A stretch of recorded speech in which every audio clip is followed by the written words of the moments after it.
見た目も鮮やかで狩りも美しいカワセミ。カワセミ、なめんなよ。全長わずか17センチほど。スズメより少し大きい程度の小さな体だが、背中は宝石のように輝くコバルトブルー、胸は鮮やかなオレンジ色で、とても美しい鳥でその姿から青い宝石と呼ばれているんだ。カワセミは見た目だけではなく狩りをする際も鮮やかで美しい。カワセミは水辺の枝に静かに止まり、じっと水面を見つめる。次の瞬間、閃光のように水へ飛び込み、鋭いくちばしで魚を仕留める。無駄のない動きで獲物を一瞬で捕らえるんだ。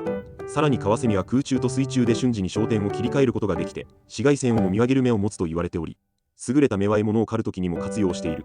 獲物の動きを正確に捕捉するために、瞬膜と呼ばれる透明なまぶたを閉じて、水の中でも目を保護しながらも、視界を失わずに獲物を追い続けることができるんだ。カワセミはあらゆる意味で美しい鳥類だよな。鳥類なめんなよ。チャンネル登録よろしくな。